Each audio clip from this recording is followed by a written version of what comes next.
सर्व मंगल मांगले शिवे सर्वार्थ साधिके शरणे त्र्यंबके गौरी नारायणी नमोस्तुते।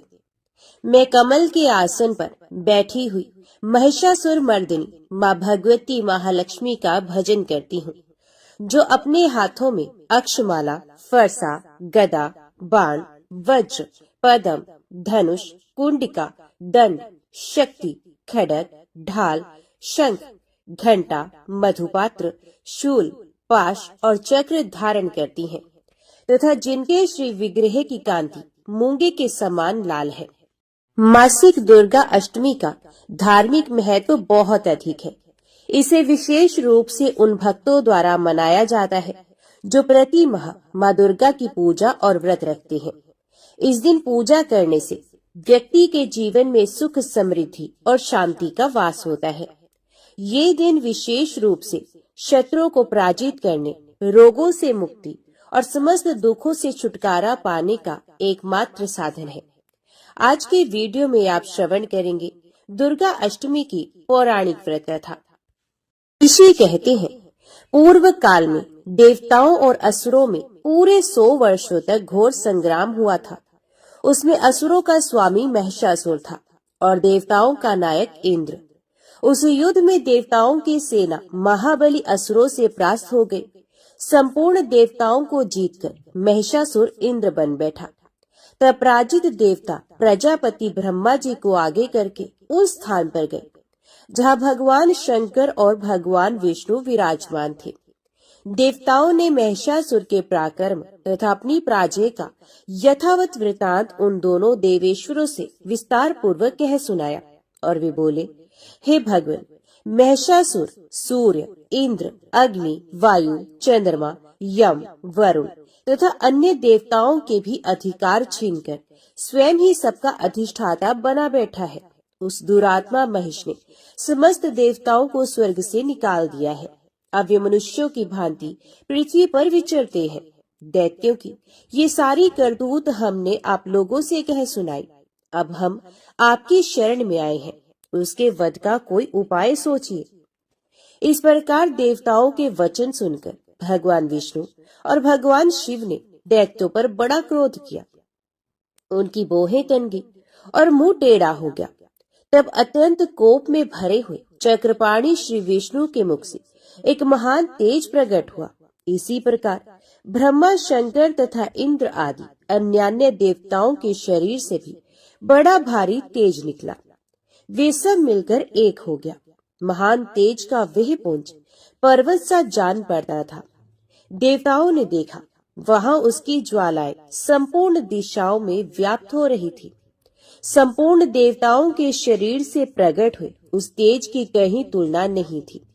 एकत्रित होने पर वह एक नारी के रूप में परिणित हो गया और अपने प्रकाश से तीनों लोकों में व्याप्त जान पड़ा। भगवान शंकर का जो तेज था, उससे उस देवी का मुख प्रकट हुआ। यमराज के तेज से उसके सर पे बाल आ गए।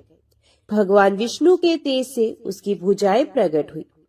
चंद्रमा के तेज से दोनों स्तनों का और इंद्र के तेज से मध्य भाग तट प्रदेश का प्रादुर्भाव हुआ। वरुण के तेज से जंघा और पिंडली तथा पृथ्वी के तेज से नितंब भाग प्रकट हुआ। ब्रह्मा जी के तेज से दोनों चरण और सूर्य के तेज से उनकी अंगुलियां प्रकट हुई। वसुओं के तेज से हाथों की अंगुलियां और कुबेर के तेज से नासिका प्रकट हुई। उस देवी के दांत प्रजापति के तेज से और तीनों नेत्र अग्नि के तेज से प्रकट हुए थे। उसकी बोहें संध्या के और कान वायु के तेज से उत्पन्न हुए थे। इसी प्रकार अन्य देवताओं के तेज से उस कल्याणकारी देवी का आविर्भाव हुआ। तदंतर समस्त देवताओं के तेज पुंज से प्रकट हुई देवी को देखकर महिषासुर के सताए हुए देवता बहुत प्रसन्न हुए। पिनाकधारी भगवान शंकर ने अपने शूल से एक शूल निकालकर उन्हें दिया। फिर भगवान विष्णु ने भी अपने चक्र से चक्र उत्पन्न करके माँ भगवती को अर्पण किया। वरुण ने भी शंख भेंट किया। अग्नि ने उन्हें शक्ति दी और वायु ने धनुष तथा बाण से भरे हुए 2 तरकस प्रदान किए। सहस्र नेत्रों वाले देवराज इंद्र ने अपने वज्र से एक वज्र उत्पन्न करके दिया और ऐरावत हाथी से उतारकर एक घंटा भी प्रदान किया।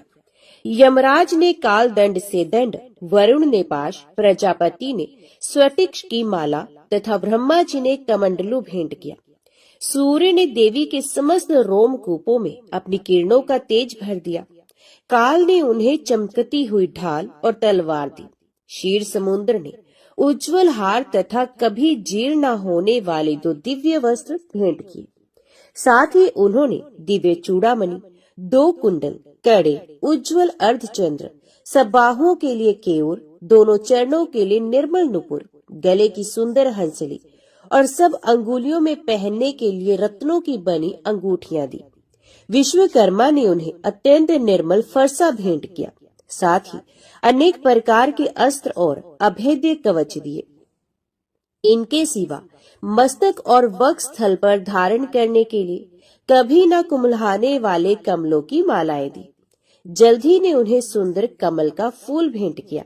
हिमालय ने सवारी के लिए सिंह तथा भांति भांति के रत्न समर्पित किए।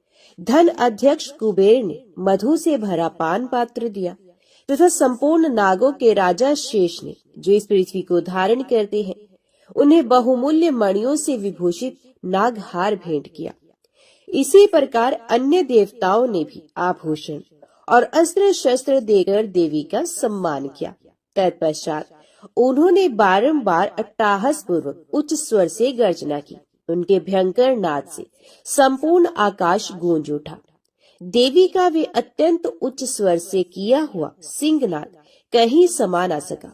आकाश उसके सामने लघु प्रतीत होने लगा। उससे बड़े जोर की प्रतिध्वनि हुई, जिससे संपूर्ण विश्व में हलचल मच गई और समुद्र कांप उठे। पृथ्वी डोलने लगी और समस्त पर्वत हिलने लगे। उस समय देवताओं ने अत्यंत प्रसन्नता के साथ सिंह वाहिनी भवानी से कहा, हे देवी, तुम्हारी जय हो। साथ ही महर्षियों ने भक्ति भाव से विनम्र होकर उनका स्तवन किया। संपूर्ण त्रिलोकी को शोभग्रस्त देख दैत्यगण अपनी समस्त सेना को कवच आदि से सुसज्जित कर हाथों में हथियार ले सहसा उठकर खड़े हो गए। उस समय महिषासुर ने बड़े क्रोध में आकर कहा, आह, ये क्या हो रहा है। फिर वे संपूर्ण असुरों से घिरकर उस सिंहनाद की ओर लक्ष्य करके दौड़ा और आगे पहुंचकर उसने देवी को देखा, जो अपनी प्रभा से तीनों लोगों को प्रकाशित कर रही थी। उनके चरणों के भार से पृथ्वी दबी जा रही थी। माथे के मुकुट से आकाश में रेखा से खींच रही थी तथा वे अपने धनुष की टंकार से 7 पातालों को शुद्ध किए देती थी। देवी अपनी 1000 भुजाओं से संपूर्ण दिशाओं को आच्छादित करके खड़ी थी। तुरंत उनके साथ दैत्यों का युद्ध छिड़ गया। नाना प्रकार के अस्त्र शस्त्रों के प्रहार से संपूर्ण दिशाएं उद्भासित होने लगी। चिक्षुर नामक महान असुर महिषासुर का सेना नायक था। वह देवी के साथ युद्ध करने लगा। अन्य दैत्यों की चतुरंगिणी सेना साथ लेकर चामर भी लड़ने लगा। 60,000 रथियों के साथ आकर उदगर नामक महादैत्य ने लोहा लिया। 1 करोड़ रथियों को साथ लेकर महाहनु नामक दैत्य युद्ध करने लगा, जिसके रोए तलवार के समान तीखे थे। वे 80 लोमा नाम का महादैत्य 5 करोड़ रथी सैनिकों सहित युद्ध में आ डटा। 60 लाख रथियों से घिरा हुआ वाशकल नामक दैत्य भी उस युद्ध भूमि में लड़ने लगा। परिवारित नामक राक्षस हाथी सवार और घुड़सवारों के अनेक दलों तथा 1 करोड़ रथियों की सेना लेकर युद्ध करने लगा। बिडाल नामक दैत्य 5 अरब रथियों से घिरकर लोहा लेने लगा। इनके अतिरिक्त और भी हजारों महादैत्य रथ, हाथी और घोड़ों की सेना साथ लेकर वहां देवी के साथ युद्ध करने लगे। स्वयं महिषासुर उस रणभूमि में कोटि कोटि सहस्र रथ, हाथी और घोड़ों की सेना से घिरा हुआ खड़ा था। वे दैत्य देवी के साथ तोमर, भिंदीपाल, शक्ति, मूसल, खड़ग, परशु और पटिश आदि अस्त्र शस्त्रों का प्रहार करते हुए युद्ध कर रहे थे। कुछ दैत्यों ने उन पर शक्ति का प्रहार किया, कुछ लोगों ने पाश फेंके तथा कुछ दूसरे दैत्यों ने खड्ग प्रहार करके देवी को मार डालने का उद्योग किया। देवी ने भी क्रोध में भरकर खेल खेल में ही अपने अस्त्र शस्त्रों की वर्षा करके दैत्यों के वे समस्त अस्त्र शस्त्र काट डाले।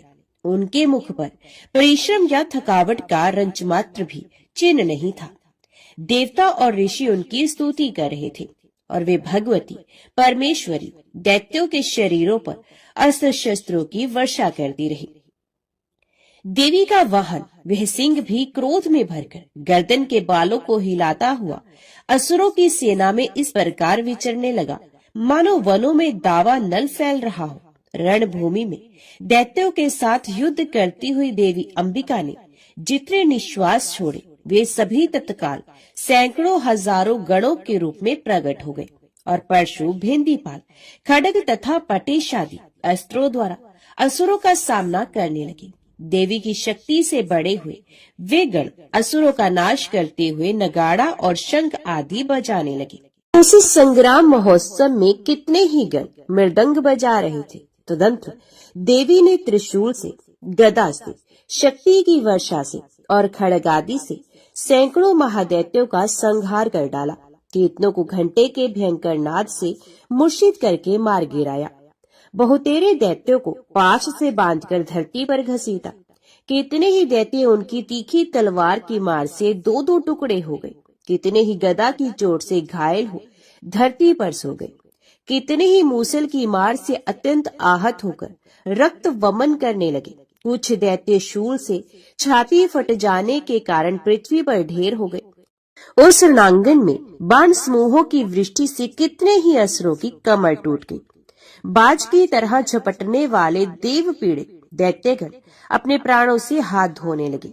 किन्हीं की बाहें छिन्न भिन्न हो गई, कितनों की गर्दनें कट गई, कितने ही दैत्यों के मस्तक कट कट कर गिरने लगे।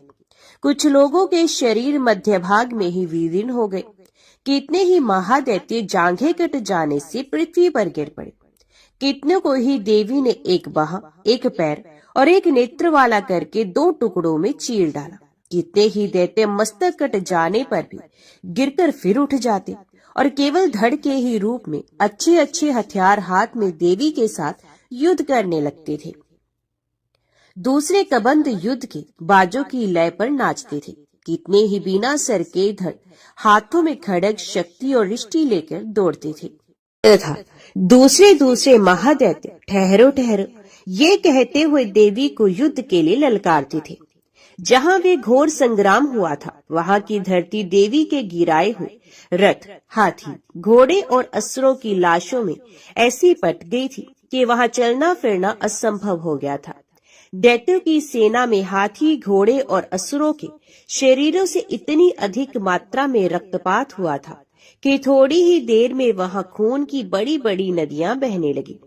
जगदम्बा ने असुरों की विशाल सेना को क्षण भर में नष्ट कर दिया। ठीक उसी तरह जैसे तृण और काठ के भारी ढेर को आग कुछ ही क्षण में भस्म कर देती है।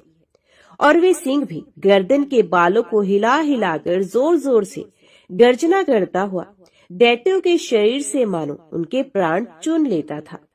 वहां देवी के गणों ने भी उन महादैत्यों के साथ ऐसा युद्ध किया जिससे देवतागण उन पर आकाश से फूल बरसाने लगे और उन सब से बहुत संतुष्ट हुए। जगदम्बा के श्रीअंगों की कांति उदय काल के सहस्रों सूर्यों के समान है। वे लाल रंग की रेशमी साड़ी पहने हुए हैं। उनके गले में मुंडमाला शोभा पा रही है। दोनों स्तनों पर रक्त चंदन का लेप लगा है। वे अपने कर कमलों में जप मालिका, विद्या, अभय तथा वर मुद्राएं धारण करती हैं। 3 नेत्रों से सुशोभित मुखार विंद की बड़ी शोभा हो रही है। उनके मस्तक पर चंद्रमा के साथ ही रतन में मुकुट बंधा है तथा वे कमल के आसन पर विराजमान है। ऐसी देवी को मैं भक्ति पूर्वक प्रणाम करता हूँ। दैत्यों की सेना को इस प्रकार तहस नहस होते देख महादैत्य सेनापति चिक्षुर क्रोध में भरकर अंबिका देवी से युद्ध करने को आगे बढ़ा। व्यसुर रणभूमि में देवी के ऊपर इस प्रकार बाणों की वर्षा करने लगा जैसे बादल मेरू गिरी के शिखर पर पानी की धार बरसा रहा हो। तब देवी ने अपने बाणों से उसके बाण समूह को अनायास ही काटकर उसके घोड़ों और साथी को भी मार डाला। साथ ही उसके धनुष तथा अत्यंत ऊंची ध्वजा भी तत्काल काट गिराया। धनुष कट जाने पर उसके अंगों को अपने बाणों से बेंध डाला। धनुष, रथ, घोड़े और सारथी के नष्ट हो जाने पर वे असुर ढाल और तलवार लेकर देवी की ओर दौड़ा। उसने तीखी धार वाली तलवार से सिंह के मस्तक पर चोट करके देवी की भी बाईं भुजा में बड़े वेग से प्रहार किया। देवी की बाह पर पहुंचते ही वे तलवार टूट गई। फिर तो क्रोध से लाल आंखें करके उस राक्षस ने शूल हाथ में लिया और उसे उस महादैत्य ने भगवती भद्रकाली के ऊपर चलाया। वह शूल आकाश से गिरते हुए सूर्य मंडल की भांति अपने तेज से प्रज्वलित हो उठा। उस शूल को अपनी ओर आते देख देवी ने भी शूल का ही प्रहार किया। उससे राक्षस के शूल के सैकड़ों टुकड़े हो गए। साथ ही महादैत्य चिक्षुर की भी धज्जियां उड़ गई। वे प्राणों से हाथ धो बैठा। महिषासुर के सेनापति उस महाप्रकर्मी चिक्षुर के मारे जाने पर देवताओं को पीड़ा देने वाला चामर हाथी पर चढ़कर आ गया। उसने भी देवी के ऊपर शक्ति का प्रहार किया, किंतु मां जगदम्बा ने उसे अपनी हुंकार से ही आहत एवं निष्प्रभ करके तत्काल पृथ्वी पर गिरा दिया। शक्ति को टूटकर गिरी हुई देख चामर को बड़ा क्रोध हुआ। अब उसने शूल चलाया, किंतु देवी ने उसे भी अपने बाणों द्वारा काट डाला। इतने में ही देवी का सिंह उछलकर हाथी के मस्तक पर चढ़ बैठा और उस दैत्य के साथ खूब जोर लगाकर बाहु युद्ध करने लगा। दोनों लड़ते लड़ते हाथी से पृथ्वी पर आ गिरे और अत्यंत क्रोध में भरकर एक दूसरे पर बड़े भयंकर प्रहार करते हुए लड़ने लगे। तदंतर सिंह बड़े जोर से आकाश की ओर उछला और उधर से गिरते समय उसने पंजों की मार से चामर का सर धड़ से अलग कर दिया। इसी प्रकार उदगर भी शीला और वृक्ष आदि की मार खाकर रणभूमि में देवी के हाथ से मारा गया तथा कराल भी दांतों, मुक्कों और थप्पड़ों की चोट से धराशायी हो गया।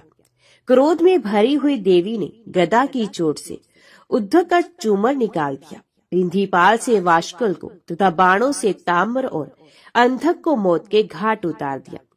3 नेत्रों वाली परमेश्वरी ने त्रिशूल से उग्रा से उग्रवीर तथा महाहनु नामक दैत्य को मार डाला। तलवार की चोट से विडाल के मस्तक को धड़ से अलग कर दिया। दुर्धर और दुर्मुख इन दोनों को भी अपने बाणों से यमलोक भेज दिया। इस प्रकार अपनी सेना का संहार होता देख महिषासुर ने भैंसे का रूप धारण करके देवी के गणों को त्रास देना आरंभ किया। किन्हीं को थुथुन से मारकर, किन्हीं के ऊपर खूरों का प्रहार करके, किन्हीं की पूंछ से चोट पहुंचाकर, कुछ को सींगों से वेदीर्ण करके, कुछ गणों को वेग से, किन्हीं को सिंहनाद से, कुछ को चक्कर देकर और कितनों को निश्वास वायु के झोंके से धराशायी कर दिया। इस प्रकार गणों की सेना को गिराकर वही असुर महादेवी के सिंह को मारने के लिए झपटा। इससे मां जगदम्बा को बड़ा क्रोध हुआ।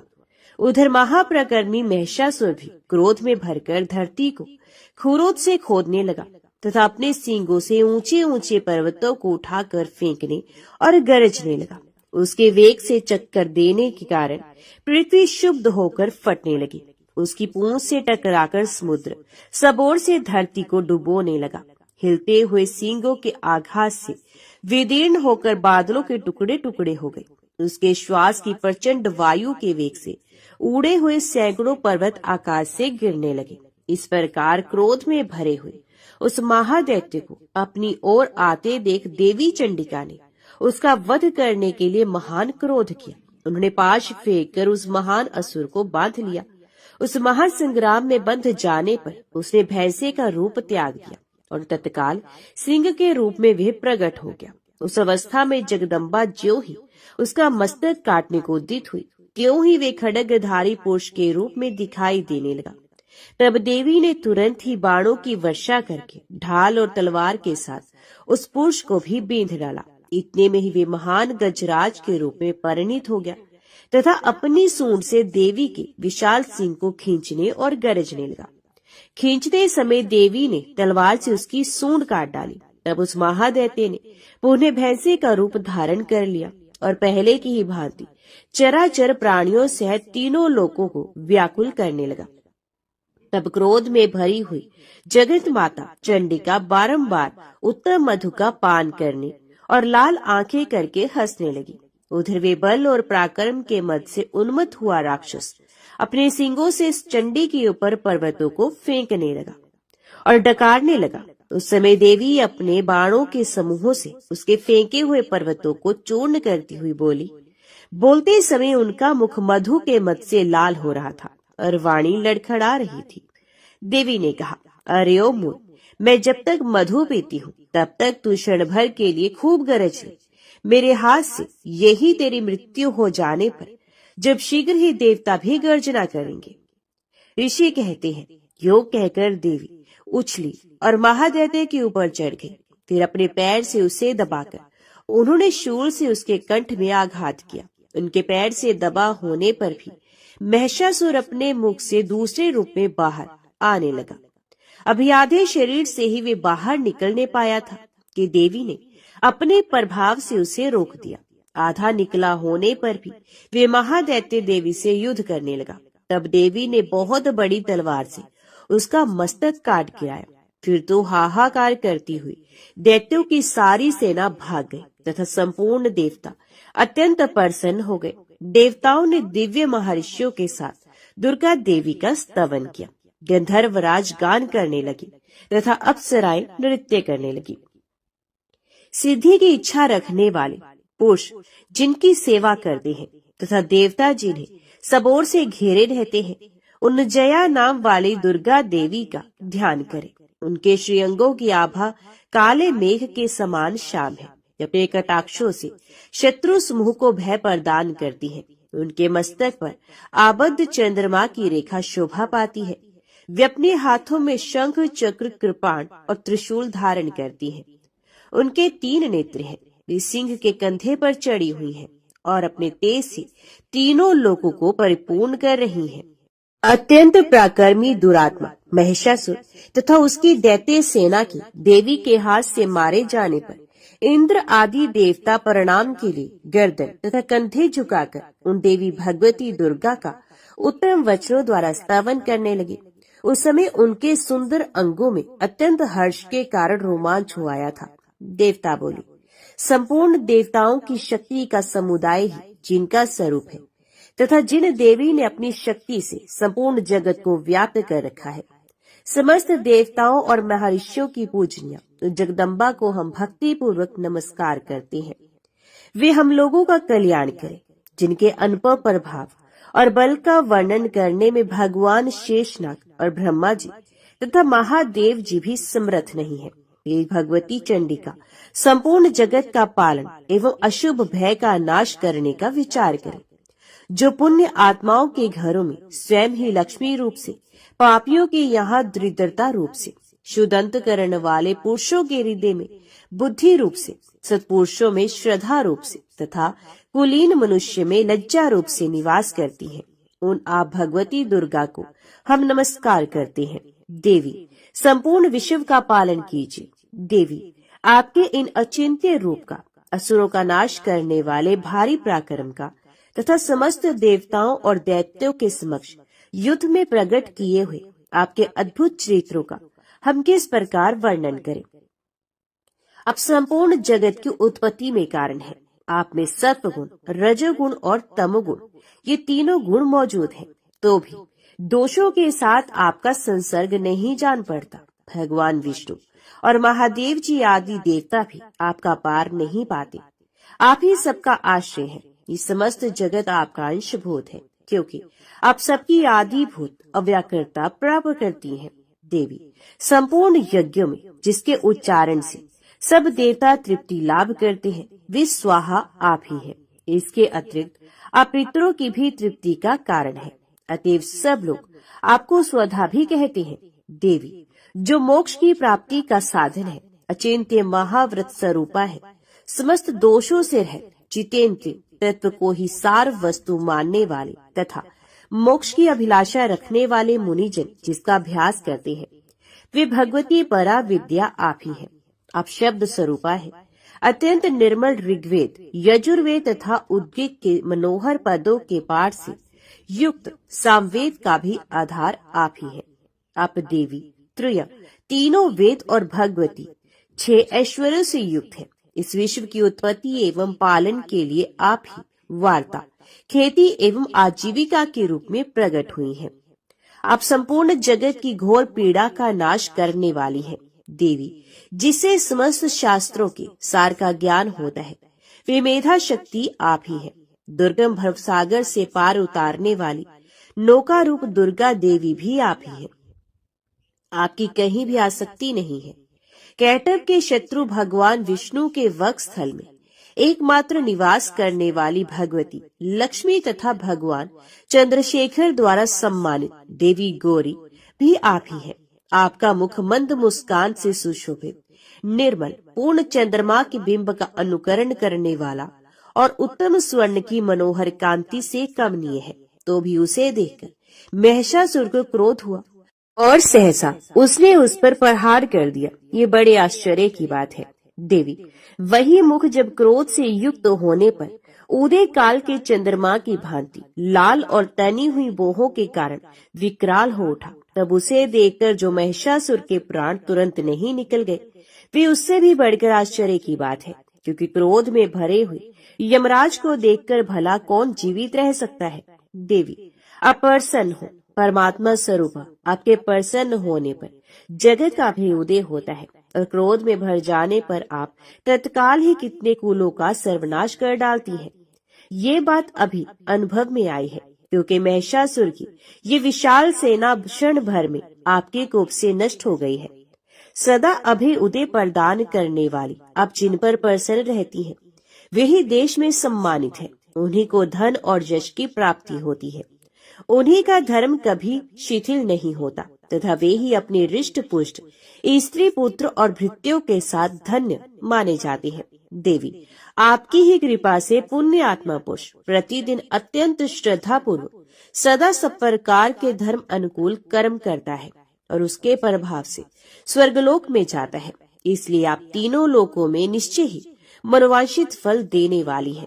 माँ दुर्गे, आप स्मरण करने पर सब प्राणियों का भय हर लेती हैं और स्वस्थ पुरुषों द्वारा चिंतन करने पर उन्हें परम कल्याणमयी बुद्धि प्रदान करती हैं। दुख, दरिद्रता और भय हरने वाली देवी, आपके सिवा दूसरी कौन है जिसका चित्त सबका उपकार करने के लिए सदा ही व्याग्र रहता हो। देवी, इन राक्षसों के मरने से संसार को सुख मिले तथा ये राक्षस चिरकाल तक नरक में रहने के लिए भले ही पाप करते हो, इस समय संग्राम में मृत्यु को प्राप्त होकर स्वर्गलोक में जाए, निश्चय ही यही सोचकर आप शत्रुओं का वध करती हैं। आप शत्रुओं पर शस्त्रों का प्रहार क्यों करती हैं? समस्त अस्त्रों को दृष्टिपात मात्र से ही भस्म क्यों नहीं कर देती? इसमें एक रहस्य है। ये शत्रु भी हमारे शस्त्रों से पवित्र होकर उत्तम लोकों में जाए, इस प्रकार उनके प्रति भी आपका विचार अत्यंत उत्तम रहता है। खड़ग के तेज पुंज की भयंकर दीप्ति से तथा आपके त्रिशूल के अग्रभाग की घनीभूत प्रभा से चौंधियाकर जो अस्त्रों की आंखें फूट रही गई, उसमें कारण यही था कि ये मनोहर रश्मियों से चंद्रमा के समान आनंद प्रदान करने वाले आपके सुंदर मुख का दर्शन करते थे। देवी, आपका शील दुराचारियों के बुरे बर्ताव को दूर करने वाला है। साथ ही ये रूप ऐसा है जो कभी चिंतन में नहीं आ सकता और जिसकी कभी दूसरों से तुलना भी नहीं की जा सकती, तथा आपका बल और पराक्रम तो उन दैत्यों का भी नाश करने वाला है जो कभी देवताओं के पराक्रम को भी नष्ट कर चुके थे। इस प्रकार आपने शत्रुओं पर भी अपनी दया ही प्रकट की है। वरदायिनी देवी, आपके इस पराक्रम की किसके साथ तुलना हो सकती है? तथा शत्रु को भय देने वाले एवं अत्यंत मनोहर ऐसा रूप ही आपके सिवा और कहाँ है? हृदय में कृपा और युद्ध में निष्ठुरता, ये दोनों बातें तीनों लोगों के भीतर केवल आप में ही देखी गई हैं। माता, आपने शत्रु का नाश करके इस समस्त त्रिलोकी की रक्षा की है। उन शत्रु को भी युद्ध भूमि में मारकर स्वर्गलोक में पहुंचाया है तथा उन्मत्त दैत्यों से प्राप्त होने वाले हम लोगों के भय को भी दूर कर दिया है। आपको हमारा नमस्कार है। देवी, आप शूल से हमारी रक्षा करें, अंबिके खड्ग से भी हमारी रक्षा करें तथा घंटा की ध्वनि और धनुष की टंकार से भी आप हम लोगों की रक्षा करें। चंड के पूर्व, पश्चिम और दक्षिण दिशा में आप हमारी रक्षा करें तथा हे ईश्वरी, अपने त्रिशूल को घुमाकर आप उत्तर दिशा में भी हमारी रक्षा करें। तीनों लोकों में आपके जो परम सुंदर एवं अत्यंत भयंकर रूप विचरते रहते हैं, उनके द्वारा भी आप हमारी तथा इस भूलोक की रक्षा करें। हे अंबिके, आपके कर पल्लवों में शोभा पाने वाले खड़ग, शूल और गदा आदि जो अस्त्र हो, उन सबके द्वारा आप सब ओर से हम लोगों की रक्षा करें। इस प्रकार जब देवताओं ने जगत माता दुर्गा की स्तुति की और नंदन वन के दिव्य पुष्पों और गंध चंदन आदि के द्वारा उनका पूजन किया, फिर सबने मिलकर जब भक्ति पूर्वक दिव्य धूपों की सुगंध निवेदन की, देवी ने प्रसन्न वंदन होकर प्रणाम करते हुए सब देवताओं ने कहा। देवी बोली, देवताओं, तुम सब लोग मुझसे जिस वस्तु की अभिलाषा रखते हो उसे मांगो। देवता बोले, भगवती ने हमारी सब इच्छा पूर्ण कर दी, अब कुछ भी बाकी नहीं, क्योंकि हमारा ये शत्रु महिषासुर मारा गया। महेश्वरी, इतने पर भी यदि आप हमें और वर देना चाहती हैं, तो हम जब जब भी आपका स्मरण करें, तब तब आप दर्शन देकर हम लोगों के महान संकट दूर कर दिया करें तथा प्रसन्न मुखी अंबिके, जो मनुष्य इन स्तोत्रों द्वारा आपकी स्तुति करे, उसे वित्त, समृद्धि और वैभव देने के साथ ही उसकी धन और स्त्री आदि संपत्ति को भी बढ़ाने के लिए आप सदा हम पर प्रसन्न रहें। देवताओं ने जब अपने तथा जगत के कल्याण के लिए भद्रकाली देवी को इस प्रकार प्रसन्न किया, तब वे तथास्तु कहकर वहीं अंतर ध्यान हो गई। जय मां भगवती, जय मां दुर्गा।